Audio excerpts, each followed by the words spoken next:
when the last days were upon me, and the ugly trifles of existence began to drive me to madness, like the small drops of water that torturers let fall ceaselessly upon one spot of their victim's body. I loved the irradiate refuge of sleep. In my dreams, I found a little of the beauty I had vainly sought in life, and wandered through old gardens and enchanted woods. Once, when the wind was soft and scented, I heard the south calling, and sailed endlessly and languorously under strange stars. Once, when the gentle rain fell, I glided in a barge down a sunless stream, under the earth, till I reached another world of purple twilight, iridescent arbors, and undying roses.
And once I walked through a golden valley that led to shadowy groves and ruins and ended in a mighty wall, green with antique vines and pierced by a little gate of bronze.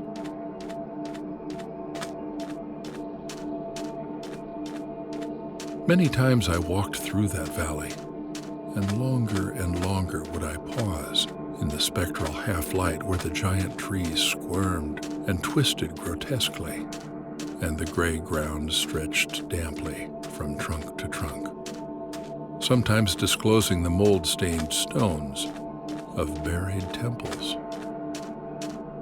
And always the goal of my fancies was the mighty vine-grown wall with the little gate of bronze therein.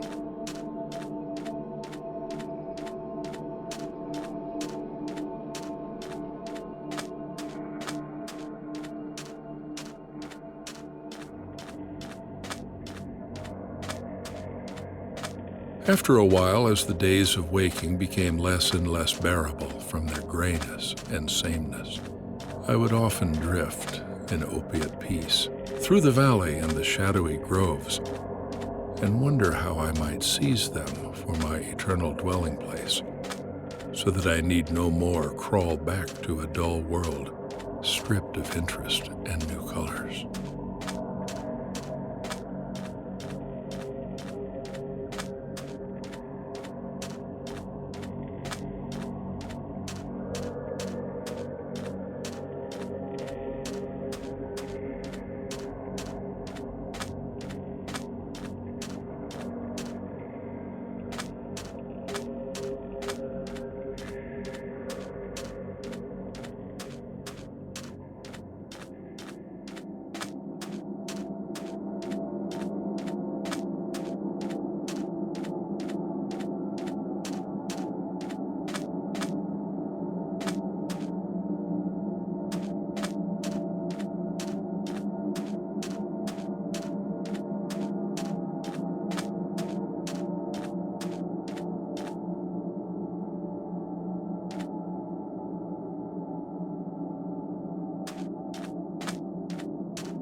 And as I looked upon the little gate in the mighty wall, I felt that beyond it lay a dream country, from which, once it was entered, there would be no return. So So each night in sleep I strove to find the hidden latch of the gate in the ivied antique wall, though it was exceedingly well hidden. And I would tell myself that the realm beyond the wall was not more lasting merely, but more lovely and radiant as well.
Then one night, in the dream city of Zakarian, I found a yellowed papyrus, filled with the thoughts of dream sages who dwelt of old in that city, and who were too wise ever to be born in the waking world. Therein were written many things concerning the world of dream, and among them was lore of a golden valley, and a sacred grove with temples, and a high wall pierced by a little bronze gate. When I saw this lore, I knew that it touched on the scenes I had haunted, and I therefore read long in the yellowed papyrus.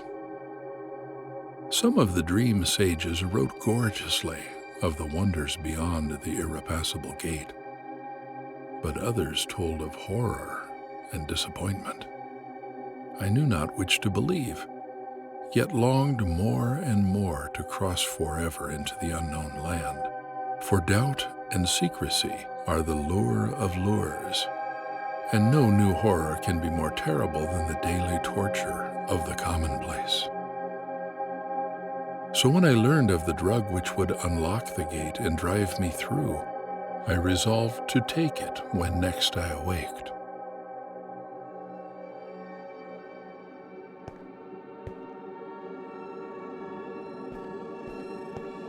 Last night I swallowed the drug and floated dreamily into the golden valley and the shadowy groves.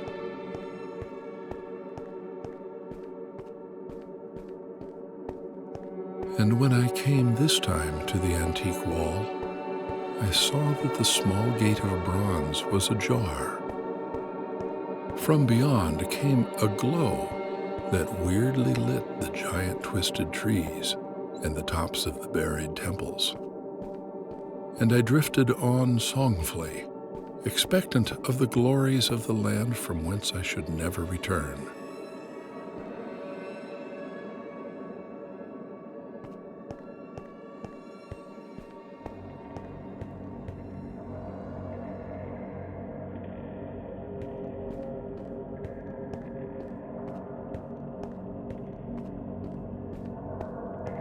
But as the gate swung wider and the sorcery of drug and dream pushed me through, I knew that all sights and glories were at an end, For in that new realm was neither land nor sea, but only the white void of unpeopled and illimitable space.